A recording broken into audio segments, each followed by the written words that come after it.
নন্দন টিভির স্বাস্থ্য বিষয়ক আয়োজন হোয়াইট কোর্টে আপনাদের আমন্ত্রণ জানাচ্ছি। আমি ডাক্তার এ.কে.এম. জুলফিকার ইসলাম। রমজান মাস সিয়াম সাধনার মাস, আত্মশুদ্ধির মাস, বছরের 11 মাসের সমস্ত শারীরিক এবং মানসিক গ্লানি পরিশুদ্ধর মাস এই পবিত্র রমাদান। এই মাসে মুসলিম উম্মার পবিত্র ধর্মগ্রন্থ আল কোরআন নাজিল হয়েছিল বিধায় নারী পুরুষ নির্বিশেষে সকলের কাছেই এই মাসটির গুরুত্ব অপরিসীম। সুস্থ অসুস্থ সকল মানুষই এই রমজান মাসে রোজা বা সিয়াম পালন করার চেষ্টা করে থাকে। দর্শক, তাই আমাদের আজকের পরিবেশনা রমজানের স্বাস্থ্য সুরক্ষা। রমজানে স্বাস্থ্য সম্পর্কিত বিভিন্ন সমস্যা এবং সমাধান নিয়ে আলোচনার জন্য আমাদের নন্দন টিভিতে উপস্থিত রয়েছেন বাংলাদেশের ঢাকা মেডিকেল কলেজের মেডিসিন বিভাগের অধ্যাপক এবং বিশিষ্ট চিকিৎসক প্রফেসর ডাক্তার এম.এ. কাশেম। তিনি আমাদের স্বাস্থ্য বিষয়ক বিভিন্ন সমস্যা নিয়ে সমাধানের পথ বলে দিবেন। আশা করছি দর্শকদের ওনার উপদেশ অনেক উপকারে লাগবে। চলুন পরিচিত হই আমাদের অতিথি ডাক্তার প্রফেসর এম.এ. কাশেম সাহেবের সাথে। আসসালামু আলাইকুম। ওয়ালাইকুম আসসালাম। নন্দন টিভি স্টুডিওতে আপনাকে স্বাগত জানাচ্ছি। কেমন আছেন আপনি? ধন্যবাদ, আমি ভালো আছি। আপনার মাধ্যমে আপনাকে এবং আমার নন্দন টিভির মাধ্যমে দর্শকবৃন্দকে রমজানের শুভেচ্ছা জানিয়ে শুরু করছি। ধন্যবাদ। ডায়াবেটিস তো আসলে এই মুহূর্তে সারা বিশ্বে একটা খুব কমন একটা ডিজিজ, এবং শুধু রমজান মাসে না, সারা বছরই ডায়াবেটিসের কারণে বিভিন্ন কমপ্লিকেশন হচ্ছে এবং ডায়াবেটিসের যারা আক্রান্ত তারা বিভিন্ন রকম সমস্যার মুখোমুখি হচ্ছেন। কিন্তু আমাদের ধর্মীয় চেতনা এতই প্রবল, আসলে আমরা আমাদের যতই রোগ থাকুক, যতই কষ্ট থাকুক, তারপরেও রমজান মাস যখন পেয়েছি আমরা চেষ্টা করি রমজান মাসে রোজা রাখবার। তো এই সমস্ত ডায়াবেটিক রোগীদের ক্ষেত্রে আপনার বিশেষ কী উপদেশ, যে যাতে তাদের সুগার লেভেলটা কন্ট্রোল থাকে, প্লাস অন্যান্য ঔষধপত্র কিভাবে তারা গ্রহণ করবে, এ ব্যাপারে যদি বিস্তারিত বলেন। দেখুন, মানবদেহ অসুখ বিসুখ যদি মোটা তাকে দুই ভাগ করে বলি, কমিউনিকেবল ডিজিজ বা জীবাণু সংক্রামক জাতীয় রোগ, ব্যাকটেরিয়া, ভাইরাস, অন্যান্য জীবাণু দ্বারা, আর নন কমিউনিকেবল ডিজিজ যেগুলো জীবাণু দিয়ে হয় না। জি। তো এই ডায়াবেটিস, হাইপারটেনশন সহ এই যে হার্টের অসুখ বা কিডনি অসুখ বলেন, স্ট্রোক, এগুলো তো নন কমিউনিকেবল ডিজিজ। এটা বলার কারণ আমরা তৃতীয় বিশ্বের দেশগুলোতে কিন্তু কমিউনিকেবল ডিজিজ তুলনামূলক বেশি, কারণ সেখানে যত অর্থনৈতিক ক্রাইসিস বেশি, মানুষের শিক্ষা পুষ্টির ক্ষেত্রে যত বেশি যারা পিছিয়ে আছে যারা, সেখানে কমিউনিকেবল ডিজিজটা কিন্তু বেশি হয়। সেখানে রোগ প্রতিরোধ ব্যবস্থাটা, প্রিভেন্টিভ যে হেলথ কেয়ার, সেটা খুব ভালো মানের থাকে না। সেই তুলনায় আপনার নর্থ আমেরিকা, কানাডা, আমেরিকাতে কিন্তু প্রিভেন্টিভ হেলথ কেয়ার যথেষ্ট পরিমাণে উন্নত মানের, এবং এখানে কমিউনিকেবল ডিজিজটা এবং লোক সংখ্যাও কম, ঘনবসতি নাই, এই কারণে কমিউনিকেবল ডিজিজ তুলনামূলক কম। সেই তুলনায় নন কমিউনিকেবল ডিজিজ, এবং এই নন কমিউনিকেবল ডিজিজের অন্যতম একটা হলো ডায়াবেটিস অথবা হাইপারটেনশন, এদের যে কমপ্লিকেশন, পরবর্তী জটিলতা, এই জন্যই কিন্তু আমাদের হাসপাতালে ভর্তি, অসুস্থতা থাকা বা মৃত্যু হওয়া সবচেয়ে বেশি হয় এখানে। আচ্ছা, এর মধ্যে সবচেয়ে important, one of the important মানে মরবিডিটি, মর্টালিটির প্রধান কারণ হলো ডায়াবেটিস মেলাইটাস। ডায়াবেটিস মেলাইটাসটা আসলে কী? আমাদের শরীরে আমরা যখন সুগার বা চিনিযুক্ত খাবার, মানে শর্করাজাত খাবার খাই, সেটা কনভার্টের এন্ড প্রোডাক্ট হলো গ্লুকোজ। এই গ্লুকোজটা যখন আমরা গ্রহণ করি, এই গ্লুকোজ আমাদেরকে এনার্জি দেয়, এটা অবশ্যই প্রয়োজনীয় জিনিস। কিন্তু যখন গ্লুকোজটা আমরা খাই, এটা গ্লুকোজটাকে মেটাবলিজম করার জন্য আমাদের অনেকগুলো ডাইজেস্টিভ এনজাইম কাজ করে। পাশাপাশি ইনসুলিন নামে একটা হরমোন আছে, যে হরমোনটা রক্তে গ্লুকোজটাকে নিয়ন্ত্রণ করে, প্যানক্রিয়াস থেকে যেটা প্যানক্রিয়াস থেকে তৈরি হয়। এইখানে দুইটা ঘটনা ঘটে। ডায়াবেটিস আসলে দুই রকম, টাইপ 1 ডায়াবেটিস আর টাইপ 2 ডায়াবেটিস। টাইপ 1 ডায়াবেটিসটা হলো মোস্টলি এটা আপনার ইয়াঙ্গার এজে আক্রান্ত হতে পারে মানুষ।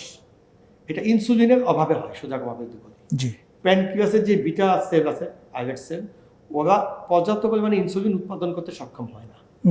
বিভিন্ন ভাইরাল ডিজিজ, প্যানক্রিয়াটাইটিস সহ নানা রোগে এই প্যানক্রিয়াসে আপনার যে বিটা সেল আছে, তার ইনসুলিন উৎপাদন ক্ষমতাটা হ্রাস পেয়ে যেতে পারে অথবা একেবারে কমে যেতে পারে। তাদেরকে এই টাইপ 1 ডায়াবেটিস আক্রান্ত হয়, সেগুলোর লক্ষণ সময়ের মধ্যে তাদের লক্ষণগুলো বেশি প্রকাশিত হয়। দ্রুত শুকিয়ে যাওয়া, অনেক পানি তৃষ্ণা পাওয়া, এবং রক্তে শর্করার পরিমাণ সাধারণত খুব বেশি থাকে, ব্লাড সুগার। এবং তাদের একমাত্র চিকিৎসা হলো ইনসুলিন রিপ্লেসমেন্ট করা, তাদের কোনো ট্যাবলেট জাতীয় ওষুধে কোনো কার্যকারিতা নেই।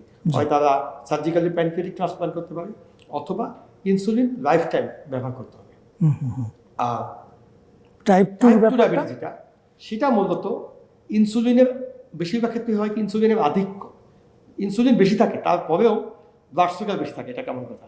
আমরা যখন মানুষ মোটা হয় তখন বডিতে ফ্যাট বেশি জমা হয়, ইনফ্লামেশন বেশি হয়, এবং এই কারণগুলোতে তখন আমাদের যে ইনসুলিন যেটা প্যানক্রিয়াস থেকে তৈরি হয় সেটা রেজিস্ট্যান্স তৈরি হয়। ইনসুলিন রেজিস্ট্যান্স মানে হলো যেখানে যে কোষপর্যায়ে ইনসুলিনটা কাজ করার কথা সেখানে ইনসুলিনটা কাজ করতে পারে না। কাজ করতে না পারার কারণে সুগার লেভেল আরও বেশি থাকে। তখন প্যানক্রিয়াস মনে করে যে তার তো সুগার কন্ট্রোল হচ্ছে না, সে আরও বেশি ইনসুলিন উৎপাদন করে, আরও বেশি ইনসুলিনের কারণে মানুষ আরও মোটা হয়। তো এইভাবে একটা ভিসকাস সাইকেল চলতে থাকে। তো সেক্ষেত্রে রমজানের আসলে তাহলে মেইন সমস্যাটা কি হয় ডায়াবেটিস? যেটা আসছিলাম, এই যে টাইপ 2 ডায়াবেটিস ইনসুলিন অধিক হওয়ার কারণে মানুষ প্রচণ্ড মোটা হয় এবং তার ডায়াবেটিস কন্ট্রোল হয় না। আচ্ছা। পাশাপাশি কোনো কোনো ক্ষেত্রে এইভাবে অনেকদিন চললে এবং সঠিক চিকিৎসা না হলে, ডায়াবেটিস কন্ট্রোল না করলে, একটা পর্যায়ে ইনসুলিনের ডায়াবেটিস একটা পর্যায়ে প্যানক্রিয়াসের ইনসুলিন প্রোডাকশন ক্ষমতা কমে যায়। এই অবস্থার মধ্যে তখন ডায়াবেটিসটা আরও বেশি আনকন্ট্রোল হয়ে যায়। এখন এই আনকন্ট্রোল ডায়াবেটিসের কারণে আমাদের শরীরে যে সমস্ত পার্শ্ব প্রতিক্রিয়া হয় ইতিমধ্যে আমি বলেছি। একটা হলো অতিরিক্ত সুগার থাকলে তাৎক্ষণিক কিছু প্রতিক্রিয়া হতে পারে। এর মধ্যে সবচেয়ে বিপজ্জনক পার্শ্ব প্রতিক্রিয়া হলো কিটোসিস, ডায়াবেটিস কিটোএসিডোসিস বলা হয়।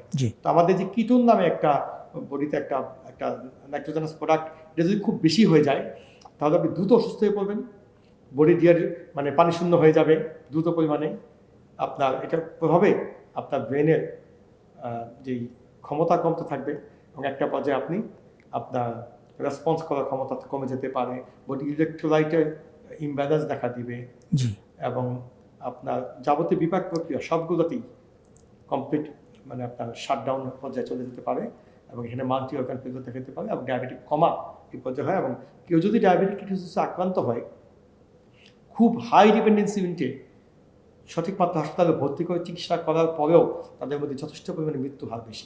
সেক্ষেত্রে কি তাদের, যেটা বলছিলাম যে আনকন্ট্রোল ডায়াবেটিস থাকলে কিটোসিস হওয়ার সম্ভাবনা বেশি, তার মানে সুগার লেভেলটা বেড়ে যাবে অনেক বেশি। তার মধ্যে যদি আবার লম্বা সময় ফাস্টিং করা হয় সেখানেও কিটোসিসটা হওয়ার চান্সটা বেশি থাকে। এমনিতে যদি আমার আনকন্ট্রোল ডায়াবেটিস থাকে আগে থেকেই, টাইপ 2 ডায়াবেটিস, তার মধ্যে যদি আমি দীর্ঘ সময় না খেয়ে থাকি তাহলে আমার ডায়াবেটিক কিটোসিসে আক্রান্ত হওয়ার সম্ভাবনা রমজানে বেশি। আচ্ছা, এখান থেকে পরিত্রাণ পেতে হলে ডায়াবেটিসের যে ওষুধগুলো নিয়মিত চলতো, আপনার একজন রোগীর উচিত তার যে ফিজিশিয়ান তার সাথে যোগাযোগ করা, নিজের পক্ষে বাসায় তার সুগার লেভেলটা চেক করা। এখানে একটা টার্গেট থাকে। আমরা একটা কথা সবার উদ্দেশ্যে বলি, রমজান বা যে কোনো সময়ের জন্যই ডায়াবেটিসের ওষুধ গ্রহণ করলেই হবে না, আমাদের একটা টার্গেট জানতে হবে যে কত থাকলে আপনি সুস্থ আছেন বলে মনে করবেন। খুব সহজভাবে যদি বলি দর্শকদের জন্য মনে রাখার জন্য, ফাস্টিং সুগার আমার একটা ফর্মুলা আছে 6, 7, 8, 9। যদি ফাস্টিং সুগার 6 মিলিমোলের মধ্যে রাখার চেষ্টা করবেন, আপনার HbA1c 7-এর নিচে রাখার চেষ্টা করবেন, আর ভরা পেটে 8 বা 9 অবস্থা ভেদে বয়স ভেদে কিছু পার্থক্য আছে, ওখানে চেষ্টা করবেন। সুতরাং 6, 7, 8, 9, ফাস্টিং 6, HbA1c 7, আর ভরা পেটে 8 বা 9-এর নিচে রাখার চেষ্টা করবেন। আচ্ছা, তাহলে না হয় বুঝবেন আপনি কন্ট্রোলে নাই। সেক্ষেত্রে আপনি অবশ্যই আপনার ফিজিশিয়ান সাথে যোগাযোগ করে আপনার ওষুধকে পরিবর্তন করে ডায়াবেটিসটা রোজা আসার আগেই কন্ট্রোল করে নিতে হবে, এবং দেখবেন আপনার ডাক্তার রোজা উপলক্ষেও কিছু অ্যাডজাস্টমেন্ট করে দেবেন। সেই পরে আসবেন। আচ্ছা, তাহলে আপনি যেটা বললেন যে এই সুগার লেভেলের আধিক্যের জন্য ডায়াবেটিক কিটোএসিডোসিস, যেটা অত্যন্ত একটা মারাত্মক এবং হসপিটাল নেওয়ার মতো সিচুয়েশন, কিন্তু অনেক সময় দেখা যায় যে সুগার লেভেল কমে গেছে, আমার ডায়াবেটিস, আমি ফাস্টিং রাখলাম, রোজা রাখলাম, আমি খেয়াল করিনি, আমি হয়তো বা খাওয়া ঠিক মতো নিইনি, আমার সুগার লেভেলটা ফল করে গেল, এটাও তো একটা সমস্যা। সেক্ষেত্রে কীভাবে? টাইপ 1 বা টাইপ 2 ডায়াবেটিসে যারা বিশেষ করে সবার কিন্তু এমনি থেকে সাধারণত হাইপোগ্লাইসেমিয়া সাধারণত খুব ব্যতিক্রমী কিছু শরীর কন্ডিশন ছাড়া হয় না, কিন্তু ডায়াবেটিকদের মধ্যে যারা ওষুধ গ্রহণ করেন তখন দেখা যায় ইনসুলিন যারা দেন অথবা ওরাল হাইপোগ্লাইসেমিক এজেন্ট বলতে ওই গ্লিবেনক্লামাইড বা এই জাতীয় যে আপনার যে গ্রুপ মেডিকেশন যেগুলো আছে। হ্যাঁ, এই গ্রুপটা যারা খান এবং আরো কিছু ওষুধ আছে বর্তমানে খাওয়ার, এগুলো হাইপোগ্লাইসেমিয়া করার সম্ভাবনা বেশি থাকে। এই ক্ষেত্রে ডায়াবেটিস যেমন কন্ট্রোলে রাখতে হবে, একটু আগে যে টার্গেটটা আমি বললাম, এই টার্গেট বলার উদ্দেশ্য এই টার্গেটের কাছাকাছি থাকার চেষ্টা করবে, কিন্তু কোনো মতেই হাইপোগ্লাইসেমিয়াকে অ্যালাউ করা যাবে না। সুগার লেভেল এই 5-এর নিচে যেন কোনো অবস্থায় নেমে না যায়, ফাস্টিং সুগার। আচ্ছা। এবং এটা প্রিভেন্ট করতে হলে ইনসুলিন বা প্রয়োজনীয় ওষুধ যেটা সঠিক মাত্রায় নিতে হবে। জি। এবং বয়স্ক রোগীদের ক্ষেত্রে বিশেষ করে খুব টাইট গ্লাইসেমিক কন্ট্রোল, মানে খুব বেশি টাইট ডায়াবেটিস কন্ট্রোলটা কাম্য না। করতে গেলে তাদের ঘন ঘন হাইপো হতে পারে। হাইপোগ্লাইসেমিয়া, একটা কথা মনে রাখবেন এবং দর্শকদের উদ্দেশ্যে বলি, মোর ডেঞ্জারাস দেন হাইপারগ্লাইসেমিয়া। মানে ডায়াবেটিস যদি আপনার বেশি থাকে, আপনার ক্ষতি হতে একটু সময় লাগবে, বাট যদি হাইপোগ্লাইসেমিয়া হয়, ব্রেন, এমন একটা অর্গান যে সবচেয়ে ভাইটাল অর্গান ব্রেন, যেটা খুবই গ্লুকোজ ডিপেন্ডেন্ট। যদি ব্রেন যখনই আপনার গ্লুকোজ অভাব পড়বে ব্রেনের টিস্যুগুলোতে, ব্রেন সর্বোচ্চ 4 to 6 আওয়ার্সের বেশি সাস্টেন করতে পারবে না। ব্রেন কোষগুলো এখানে ম্যাল ফাংশন হবে এবং এক পর্যায়ে ব্রেনের কোষগুলো মরে যাবে সাদা ভাষায় বলি। এই জন্য, এবং সেটা ইরিভার্সেবল ড্যামেজ হয়ে যাবে। এই জন্য হাইপোগ্লাইসেমিক শক বা হাইপোগ্লাইসেমিক কমা যদি খুব দ্রুত সময়ের মধ্যে কয়েক ঘন্টার মধ্যে রিকভারি না করা যায়, তাহলে এখানে এই ব্রেনের দীর্ঘমেয়াদী ব্রেনের ক্ষতি নিয়ে আপনাকে হতে পারে। তো এটা প্রিভেন্ট করতে গেলে অবশ্যই আপনার ওষুধগুলো এমন মাত্রায় হতে হবে যে টার্গেটের কাছাকাছি যেন থাকে। রমজানে খুব বেশি টাইট কন্ট্রোল করা যাবে না। এই ব্যাপারে আপনার সাথে একটু বলতে চাচ্ছিলাম যে আমাদের পরবর্তী যে জিনিসটা আমরা জানতে চাচ্ছি সেটা হলো যে আপনি ডায়াবেটিস নিয়ে অনেক সুন্দর করে বলেছেন। এখন ডায়াবেটিসের তো ম্যানেজমেন্টের অনেকগুলো, একটা হচ্ছে ডায়েট আছে, ড্রাগ আছে, এক্সারসাইজ আছে। তো সেক্ষেত্রে আমরা তো মুখে খাবার ওষুধ খাচ্ছি অনেকে, কেউ আবার ইনসুলিন ফর্মে নিচ্ছে, ইনজেক্টেবল ফর্মে 2 বার নিচ্ছে, 3 বার নিচ্ছে। তো সেক্ষেত্রে আমাদের ডোজ অ্যাডজাস্টমেন্টের কোনো প্রয়োজনীয়তা আছে কিনা? কারণ এখন তো অনেক লম্বা সময় তো ফাস্টিং থাকতেছে ডায়াবেটিসের রোগীরা। অবশ্যই প্রথম কথা যেটা বলেছিলাম যে ডায়াবেটিসটাকে রমজানের আগেই পূর্ণ নিয়ন্ত্রণে রাখতে হবে। আচ্ছা। এটা করতে গিয়ে যদি আপনি নিজে সক্ষম না হন অ্যাডজাস্টমেন্ট করতে, তাহলে অবশ্যই আপনার ডাক্তারকে দেখিয়ে রোজা অন্তপক্ষে 2 সপ্তাহ 1 সপ্তাহ আগে থেকে উচিত সব মানুষের এই ডায়াবেটিস আমার নিয়ন্ত্রণ আছে কিনা চেক করে নেওয়া। যাদের কন্ট্রোলে নাই তাদের জন্য রোজা রাখতে অনেক সমস্যা, অনেক ক্ষেত্রে বিধিনিষেধ পদ্ধতি চলে আসতে পারে। কিন্তু যখন কন্ট্রোলে ছিল এমন রোগীর ক্ষেত্রেও রোজা রাখাকালীন কিছু অ্যাডজাস্টমেন্ট লাগবে।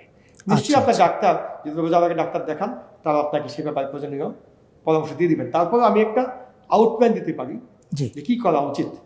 যেই সমস্ত রোগীগুলো ইনসুলিন 2 বেলা নেন, যারা 3 বেলা ইনসুলিন নেন, তারা সম্ভব হলে 2 বেলা ইনসুলিনে কনভার্ট করে নিতে হবে, কমায় দিতে হবে। এবং সম্ভব হলে না 1 বেলাও ইনসুলিন দেয়। এমন কিছু আগের ইনসুলিন যেটা 3 বেলা নিচ্ছে সেটা কিন্তু 1 বেলায় কাজ হবে না। আচ্ছা আচ্ছা। আপনাকে আপনার ডাক্তার দেখবেন ইনসুলিন চেঞ্জ করে দিবে। 1 বেলা ইনসুলিন দিলে কাজ হয় এমন কিছু ইনসুলিন আছে, গ্লাজিন জাতীয় ইনসুলিন আছে যেগুলো লং অ্যাক্টিং যেগুলো আছে দেওয়া যায়, অথবা 2 বেলা দেওয়া যায়, মিক্সড ইনসুলিন হয়, প্রিমিক্সড ইনসুলিন, সেগুলো দিলে 2 বেলা। এটা কি ইন্টারমিডিয়েট বলা হচ্ছে নাকি? ইন্টারমিডিয়েট এটা দেওয়া যায়।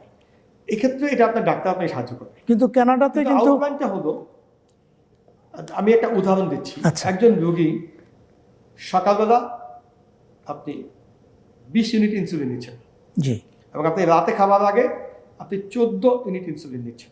আচ্ছা। একটা কমন ফর্মুলা হলো কন্ট্রোল ডায়াবেটিসের ক্ষেত্রে, আপনি সকালের ডোজটা চলে যাবে ইফতারে। আচ্ছা। যদি 20 হয়ে থাকে, ইফতারে 20 বা প্রয়োজন মতো তাতে কিছু কম বেশি হতে পারে। আনুমানিক 20-এর কাছাকাছি ডোজটা ইফতারের সময় নিতে হবে। জি। আর যেটা রাতের ডোজ ছিল তার অর্ধেক নেবেন সেহরিতে। আচ্ছা আচ্ছা আচ্ছা, বুঝতে পেরেছি? জি জি। যে 14 পয়েন্ট যদি কেউ রাতে পেয়ে থাকে, সে সেহরিতে আনুমানিক 7 পয়েন্ট নেবে। আর যেটা সকালে ছিল 20, ওইটা ইফতারে চলে যাবে। তারপর তার ব্লাড সুগার চেক করবে। সেখানে যে কন্ট্রোলের কথা বললাম যে ফাস্টিং আমার 6-এর কাছাকাছি, যদি কন্ট্রোলে না থাকে, বেশি থাকে, আপনি 2 বাড়াতে পারেন, যে কন্ট্রোলটা 2 কমাতে পারেন। আচ্ছা। আর একই ক্ষেত্রে এটা নিয়ম। এছাড়া যে ট্যাবলেটগুলো, যেমন আপনার এই গ্লিকোজার জাতীয় যে ওষুধটা খান, সালফোনাইলের গ্রুপে, সাধারণত সকালে খাওয়া হয় মেজরিটি কেসে। মেটফর্মিন জাতীয় ওষুধে তো মেটফর্মিন আসছি। আচ্ছা। গ্লিকোজারটা যদি কেউ খান, সেটা সাধারণত তার হাফ ডোজ হওয়া উচিত, এবং সেটা ইফতারে, সেটা সেহরিতে খাওয়া উচিত না।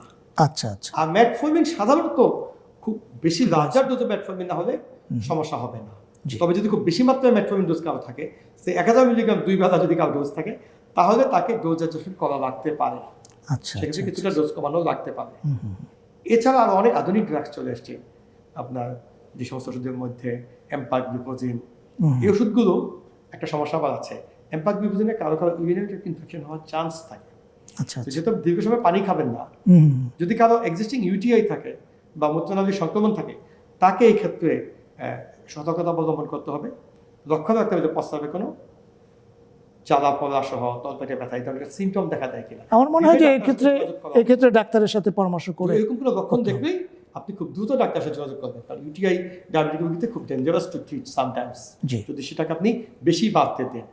তারপরে যেগুলো আমাদের আমাদের আমাদের যে ওষুধগুলো, আমাদের ইনজেক্টেবল যে ওষুধ আছে, আমাদের ওজন কমা সহ যে ওষুধ, সেমাগ্লোটাইড যে ওষুধ আছে, হ্যাঁ, তো ওজেমপিক নামে যেটা বলছেন, এটা অনেকে নিচ্ছেন। এটাতে বাংলাদেশে এটা কি নামে পাওয়া যায়? এটা বাংলাদেশে আপনার অনেকগুলো নাম আছে, ব্র্যান্ড নেম আমার জেনিকল বা না, জেনিকল না, সেটা এই আপনার আমাদের দেশে বাংলাদেশে পাওয়া যাচ্ছে আপনার বেশ কয়েকটা নাম, আমি ব্র্যান্ড নেমগুলো বলতে চাচ্ছি না। আচ্ছা, যাও, এটা হ্যাঁ, এটা আসলে আমার ঠিক আছে। এটা আসলে খুব একটা ইথিক্যাল কিছু কোশ্চেন আছে। আচ্ছা আচ্ছা, বাংলাদেশে বা আমার জানার মতে 3-4টা কোম্পানি, খুব ভালো লিডিং কোম্পানি, তার বাংলাদেশে তৈরি করতেছে, এবং জেনে খুশি হবেন এগুলার কোয়ালিটি ভালো। আমি অনেক রোগীকে দিয়ে থাকি, এগুলা ভালো, খুব ভালো মানে কাজ করে, এবং প্রাইসিং ডিফারেন্স অনেক। আপনার নর্থ আমেরিকায় যে দাম তার তুলনায় একেবারেই কম। একটা ওজেমপিকের সমতুল্য যেগুলো আছে স্ট্যান্ডার্ড প্রাইস 800 টাকা থেকে আরম্ভ করে 1,500 টাকার মধ্যেই টাকাতে পাওয়া যায়। তো এগুলো রোজাতে দিতে কোনো আপত্তি নেই, বাট সেক্ষেত্রে ওই যে নশিয়া ভমিটিং এর যে চান্স থাকে ইনিশিয়ালি, সেগুলো যদি কোনো সমস্যা থাকে তার ডাক্তারের সাথে পরামর্শ করে অ্যাডজাস্ট করে নেবেন। এই ওষুধগুলো অ্যাডজাস্ট করার একটা ব্যাপার থাকতে পারে। ধন্যবাদ প্রফেসর এম এ কাসেম, আপনার অসম্ভব মূল্যবান সময়ের মাঝে আমাদের নন্দন টিভি স্টুডিওতে এসে দীর্ঘক্ষণ আমাদের দর্শকদের উদ্দেশ্যে অনেক গুরুত্বপূর্ণ উপদেশ প্রদান করলেন। সেজন্য নন্দন টিভি পরিবারের পক্ষ থেকে আপনাকে কৃতজ্ঞতা জ্ঞাপন করছি এবং অবশ্যই ধন্যবাদ জ্ঞাপন করছি। আপনাকে অনেক ধন্যবাদ, আপনি খুব সুন্দরভাবে অনুষ্ঠানটা পরিচালনা করেছেন, এবং আপনার মাধ্যমে আমার দর্শকদেরকে আমি রমজানের শুভেচ্ছা এবং রমজানের পর ঈদের শুভেচ্ছা জ্ঞাপন করলাম, এবং অবশ্যই নন্দন টিভিকে এই অনুষ্ঠান আয়োজনের জন্য এবং আমাকে আমন্ত্রণ করার জন্য ধন্যবাদ জানিয়ে শেষ করছি। আল্লাহ হাফেজ। রমজান মাস আমাদের আত্মাকে পরিশুদ্ধ করে, শরীরকে করে সংযমী। রমজান মাসে সিয়াম পালনের মাধ্যমে আমরা পেয়ে থাকি আল্লাহ তাআলার অশেষ রহমত। তাই চলুন সামান্য একটুখানি স্বাস্থ্য সচেতনতার মাধ্যমে আমরা এই মাসটিকে করে তুলতে পারি অর্থবহ, আনন্দময়। সকলে স্বাস্থ্যবিধি মেনে চলি, সুস্থ সবল থাকার চেষ্টা করি, শুধু রমজান মাস নয়, প্রতিটি দিন, প্রতিটি সময়। সকলকে অসংখ্য ধন্যবাদ আজকের অনুষ্ঠানে সম্পৃক্ত থাকবার জন্য। আসসালামু আলাইকুম।